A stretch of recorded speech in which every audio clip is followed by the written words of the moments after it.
नमस्कार प्रिय मित्रों, मैं आप सभी हिंदी साहित्य प्रेमियों का अंतर्दृष्टि परीक्षा कोचिंग सेंटर में हार्दिक स्वागत करता हूं। मैं आज आप लोगों के समक्ष संपूर्ण हिंदी व्याकरण पाठ्यक्रम का विश्लेषण करने वाला हूं। मैं आप लोगों को यह भरोसा दिलाता हूं कि विगत वर्षों में हिंदी व्याकरण से संबंधित जितने भी प्रश्न परीक्षा में पूछे गए हैं, आप यकीन मानिए कि आने वाले परीक्षा में आप व्याकरण से संबंधित एक भी प्रश्न गलत नहीं करोगे और नहीं करेंगे। इसी प्रकार मैं आप लोगों को संपूर्ण पाठ्यक्रम, व्याकरण से संबंधित संपूर्ण पाठ्यक्रम का यहाँ पर विश्लेषण करूंगा। इसी के आधार पर मैं आप लोगों को संपूर्ण व्याकरण के बारे में यहाँ पर प्रश्नोत्तरी के माध्यम से और संपूर्ण नियम और उसके आधार पर आप लोगों को संपूर्ण व्याकरण कराऊंगा। इसी प्रकार हिंदी व्याकरण से संबंधित हमारे जो परीक्षा में पूछे गए प्रश्न हैं वो दो आधार पर पूछे जाते हैं। कौन कौन से? नंबर एक है हमारा कौन कौन सा? तथ्य पर आधारित। नंबर 2 बोध पर आधारित। तथ्य पर आधारित प्रश्न हमारे महत्वपूर्ण प्रश्न हैं, उसी प्रकार बोध के आधार पर भी महत्वपूर्ण प्रश्न हैं। इसी प्रकार हमें हिंदी व्याकरण में तथ्य पर आधारित संपूर्ण जानकारी हमें रखनी होगी और बोध के आधार पर भी संपूर्ण जानकारी रखनी होगी। इसी प्रकार हमारे तथ्य पर आधारित पाठ्यक्रम में कौन कौन से हैं? एक तो हमारा वर्णमाला से संबंधित पूछे जाते हैं, दूसरा संधि से संबंधित पूछे जाते हैं, तीसरा समास से संबंधित प्रश्न बनते हैं और उपसर्ग और प्रत्यय ये भी बहुत महत्वपूर्ण है।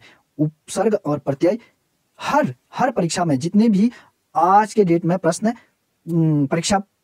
परीक्षा हो रही है उसमें से उपसर्ग और प्रत्यय का प्रश्न जरूर आता है। इसी प्रकार हमारा चौथा टॉपिक है संज्ञा, सर्वनाम, क्रिया विशेषण, अपव्यय, लिंग, वचन, कारक, काल, निपात आदि। और छठा टॉपिक है हमारा शब्दभेद और सातवां है वाक्यभेद। शब्दभेद और वाक्यभेद ये दो भी जो है महत्वपूर्ण है। इन दोनों से भी प्रश्न जरूर पूछे जाते हैं। उसी प्रकार हमारा पदबंध से भी हमारे प्रश्न बनते हैं।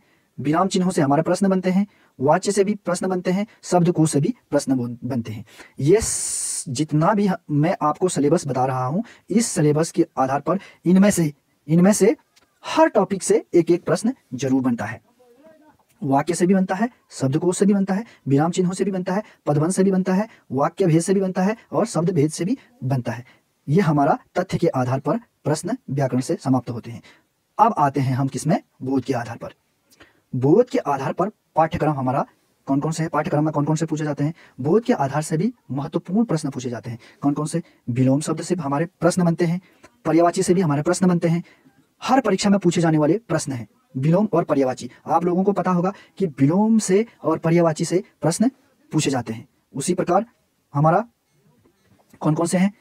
मुहावरे से प्रश्न पूछे जाते हैं, लोकोक्ति से प्रश्न पूछे जाते हैं, वाक्यांश के लिए एक शब्द इससे भी प्रश्न पूछे जाते हैं, शब्द युग्म से भी प्रश्न पूछे जाते हैं। इसमें क्या होगा?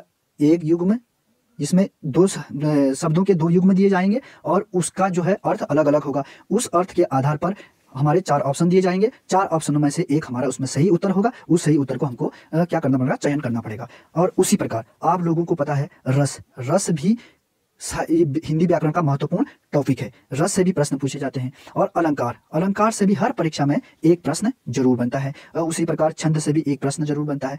तो जितना भी मैंने आपको व्याकरण का सारा पाठ्यक्रम बताया है, ये व्याकरण का महत्वपूर्ण टॉपिक है। इन टॉपिकों से प्रत्येक जितने भी मैंने टॉपिक ले रखे हैं, उन टॉपिकों से हर टॉपिक से एक एक प्रश्न जरूर बनते हैं।